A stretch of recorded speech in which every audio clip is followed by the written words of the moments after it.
I'm Tom, Tom's daughter. No, not my daughter. Just two idiots in a car talking about stupid shit. It's not going to help anyone's mental health. People are crazy. This is the start. Wish us luck. Is my name necessary or not? Hello, hallöle, and a beautiful Sunday to everybody watching this today. Today is a slightly chaotic solo episode because my dear podcast partner seems to be busy, and I haven't even seen him in 4 weeks, 5 weeks, a month now. So it has been chaotic, but he had a nice trip to Bali and he came back. Last week we couldn't do it because he was sick. This week he has some appointments, so before we skip another week, I might as well try this solo thing that I'm so comfortable with. And because it fits in the schedule, I thought we'd talk about chaos, because my life is clearly very chaotic. The fact that we can't do the podcast today is chaos. Or the reason why we can't do it together today is because there's so much chaos, so much non-communication, so much appointment and things that we have to do. Yesterday I was working all day basically. One of my dearest workmates had her last shift, which is a little bit sad, so we had a drink after work and there was no way I would get up early today to meet Tom before he has his appointments. So yeah, trying solo. So apologies for the light, apologies if the sound is bad, but we all need to embrace the chaos. So I thought my life is chaotic, trying to plan things with friends is chaotic. I was talking to a friend yesterday, and in their culture, every week they meet up with 3 or 4 or 5 of their best friends. In my life, trying to meet up even with Tom is hard work. You have to plan around it, and it doesn't always happen. There's not the big commitment that other cultures might have to actually meet and hang out. Even with the girl from work that's leaving now, we've known each other for so long, but the only time we actually hang out is when it's somebody's birthday. It's so hard to make plans and incorporate them into the stressful life, I guess. Yeah, I thought that might be a good topic between a brunch, after shower, letting my hair air dry while I'm doing this so I can straight on jump into my assessment and study plans. It's a good episode, not much thinking, not much planning.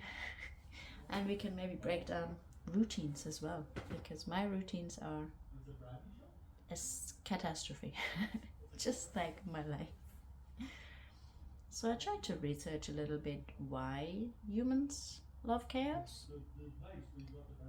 One of the reasons seems to be it stimulates your brain. It's something else. It is a little escape from everyday life. Sometimes it gives you an excuse not to deal with other things, so we tend to be very dramatic in almost everything anyway. And all these hormones that are getting released seem to be a part of it. I mean, adrenaline, like I had yesterday while working full on all day without a break, keeps you going, keeps you active, makes you do things. Also ruins a couple of things, but that's another thing. Then you can get a dopamine hit if you solve the chaotic things, and you can rest easily. There's quite interesting triggers, but I don't know a single person that doesn't have chaos in their life. I don't think that exists. Maybe it does, maybe I haven't met them, but who knows. Another reason for me why I probably absolutely love chaos and I work with chaos all the time and I function better is sometimes it feels familiar. If you had like a chaotic childhood or some chaos in your life for a long time, it just feels familiar. It feels like that's the only way it goes. Like breathing air, it's so familiar. If we had to try something else, it would be an adjustment. And that's a pretty stupid, what is it? I'm missing Tom, he can help with words. as a stupid example, but my brain is not braining and I'm slightly uncomfortable doing this alone, but let's see how we go.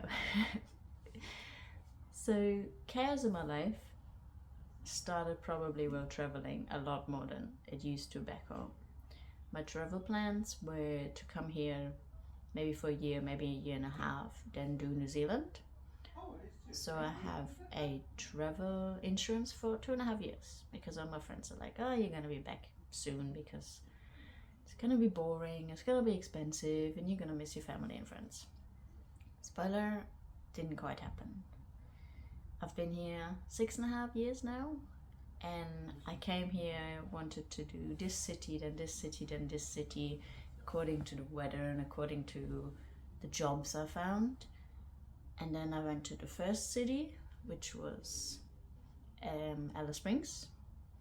And everybody said, oh yeah, it should be easy to find a job there. Wasn't. I wasted a month sitting around. Then I tried to get the first thing out of there, which was another backpacker with a van who said, okay, let's do Uluru and then we go to Queensland. And I was like, okay, haven't found anything else, let's go. And I embraced that chaos ever since. And no matter how many things went wrong, the van breaking down every single day for almost a week, and we had to drive 10 hours a day to I want to go there and it's not working out, and I want to go to Perth, and from Perth I want to fly to Bali, which has never happened. I'm still waiting on New Zealand, which was supposed to happen after Australia, which might not happen the way I wanted because apparently I'm too old now, and work and holiday visas have some restrictions. So I created even more chaos by being chaotic and traveling. But I think everybody who's been living on a road, traveling to a country overseas knows that kind of chaos. You adapt. You have different ways of communicating. You have different ways of doing things, like at home, even dinner. Slice of bread with some sausage, cheese or whatever on top is dinner. Then other people have dinner at 6 o'clock, other have them 9 o'clock, and some Latino people have dinner at midnight and they party till 2 in the morning every day and go to work the next day, and it's like, that clashes. And incorporating these cultures in your life and friends from different places creates more chaos. Like Tom does to an extent by not being here helping me with this episode because he has plans. And if we would have communicated that before yesterday, maybe we could have found a solution during the week. But yes, other people bring extra chaos in your lives, but good ones. I wouldn't want to do this Australia thing without the friends I found along the way. So I guess I should be thankful, even for Tom pushing me so far out of my comfort zone that I'm doing this alone right now. But yeah, the other fun thing, if you have chaos, it leads to all your routines falling apart, which I am a master of disaster in. For example, when it comes to my school, there are some weeks where my assessments are done and dusted like 4 weeks in advance. Right now I'm running on that. Let's get it started, let's get it sorted because it's due next week. And if my predictions are right, it's gonna be submitted right at midnight, right on time, to not get a fine for being late. So from organized to a total mess in not even a second. As soon as something goes wrong, everything else seems to roller coaster and you have an excuse to not do things. I can't keep the gym thing going at all, even if my life would depend on it. There might be a week where I actually do the gym and then I have one excuse not to go because I didn't sleep enough, and yeah, I will not go for months and months and months till I have another week full of excitement and spirit, and then I might actually hit the gym for 3 days and then something happens again and it's broken. The only thing I have somewhat been consistent with was the podcast and my Duolingo streak. I think while I was traveling before, I had like 880 days to Lingo streak or so. But then traveling in the outback of Australia with no internet, then you just lose your streak because you can't play it offline, or you're driving and all of a sudden there's no more internet and you forget about it. But I recently started again, and I think I'm up to 250 days, so that one I can keep going. But according to my research, it's more routines fall apart easily because of your mood. If you're in the wrong mood, you don't have the energy, because of other commitments, because of health and all that stuff, or poor communication, misunderstandings, whatever might happen there. But other things like Duolingo is, I guess, a micro habit and just something nice to do, something to apologies, something to calm down, something easy. It takes a minute of a day, and that is easier than I go to the gym for 1.5 hours. So micro habits and just building some structure and healthy habits help, which are not working for me because I never know where I am. I have no clue where I'm going to be in 4 months. Building habits in another country when you're traveling is hard. I think while I lived in Perth, I had the best routine and the best habits. Getting up at the same time, going to work, going to sleep totally knackered every night, almost at 7 o'clock, was pretty good. But ever since I left Perth, it's been a bit messy. And sometimes I'm in the city, sometimes I'm outside of the city, sometimes I crash at a friend's place. I never know where I am. My backpack has everything in it, just in case, because I never know where I'm going to sleep and how long I'm going to stay at what place, which is hilarious. Last night I didn't think I would wake up here either, but here we are. You just go with the flow and hope it's the best and see what else happens. So all in all, I think improvising and learning to relax and just letting things happen, for me, a very, very hard topic, and I do not know how to do this, but I'm learning. It's one of the best things ever. I went to 2 concerts in 1 week. One of them last week was AC/DC on Sunday, and on Friday, spontaneously after school and everything, quickly dropped off something at a friend's place, went back home and went to another concert where I saw a 70s coverish band put together from random people all around Australia, and some of their talents are breathtaking.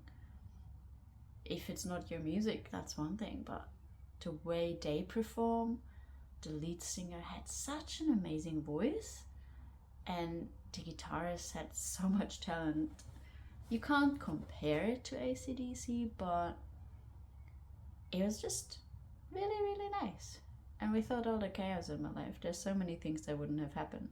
Like even meeting Tom would have never happened if I wouldn't have embraced the chaos and going to facilitate meetings for random strangers, talking groups.